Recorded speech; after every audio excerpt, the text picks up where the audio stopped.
آج ہم نے درس قرآن میں سورۃ البقرہ کی آیت نمبر 233 سے پڑھنا ہے۔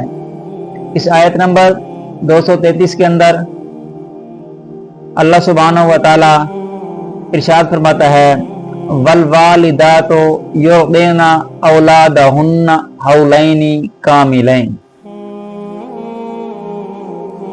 والوالدات اور مائیں یرضعن دودھ پلائیں اولادہن اپنی اولادوں کو اپنے بچوں کو حولین کاملین مکمل 2 سال۔ مائیں اپنے بچوں کو پورے 2 سال دودھ پلائیں۔ لمن اس کے لیے جو ارادہ کرے، ان یتما یہ کہ مکمل کرے، رضاعت کو دودھ پلانے کی مدت کو، جو ارادہ کرتی ہے کہ دودھ پلانے کی مدت کو پورا کرے۔ وَعَلَى الْمَوْلُودِ لَهُ رِزْقُهُنَّ وَكِسْوَتُهُنَّ بِالْمَعْرُوفِ۔ وَعَلَى الْمَوْلُودِ یعنی جس کا بچہ ہے اس پر ہے رزقہن ان عورتوں کا رزق کھانا دینا انہیں، وَكِسْوَتُهُنَّ اور انہیں لباس پہنانا، بالمعروف حسب دستور انہیں کھانا پینا دینا بچے کے باپ پر ہے۔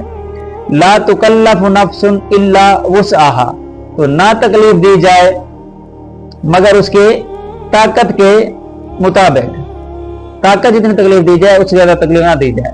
ولا تضار والدۃ بولدها اور نہ تکلیف دی جائے بچے کی ماں کو اس کے بچے کی وجہ سے۔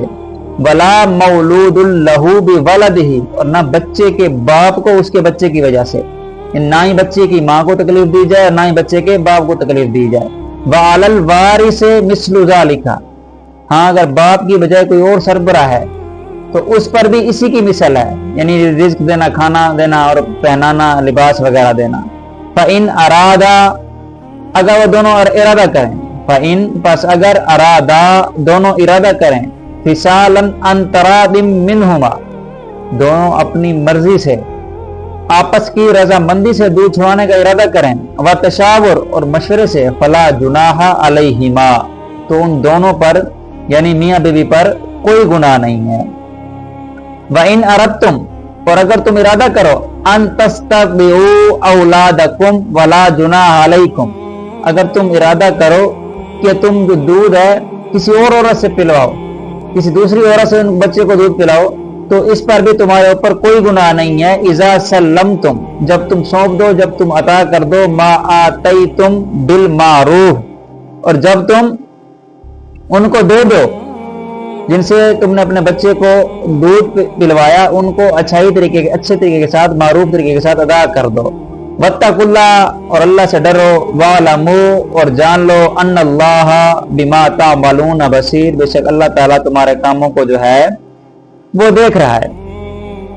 اب اس سے پہلے طلاق کے بیان کے بعد یہ سوال طبعاً سامنے آتا ہے کہ اگر طلاق والی عورت کی گود میں شیر خواہ دودھ پینے والا بچہ ہے تو اس جدائی کے بعد اس کی پرورش کا طریقہ کیا ہوگا؟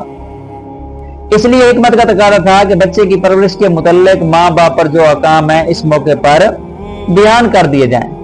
تو یہاں اس لیے بیان کیا جا رہا ہے کہ مائیں اپنے بچے کو پورے 2 سال دودھ پلائیں۔ 2 سال مکمل کرانے کا حکم اس کے لیے ہے کہ جو 2 سال دودھ پلانے کی مدت پوری کرنا چاہے، کیونکہ 2 سال کے بعد بچے کو دودھ پلانا ناجائز ہوتا ہے، اگرچہ 2.5 سال تک دودھ پلانے سے حرمت رضا ثابت ہو جاتی ہے۔ 2.5 سال تک دودھ پلانے سے حرمت رضا جو ہے وہ ثابت ہو جاتی ہے، اور اگر وہ میاں بیوی بامی مشورے سے کسی اور اپنے بچے کو دودھ پلوانا چاہیں تو اس کے اندر بھی کوئی حرج نہیں ہے۔ البتہ اس صورت کے اندر جب وہ کسی اور عورت سے اپنے بچے کو دودھ پلوائیں گے تو اس کو اجرت صحیح طریقے سے ادا کی جائے، معروف طریقے سے اس کو اجرت ادا کی جائے۔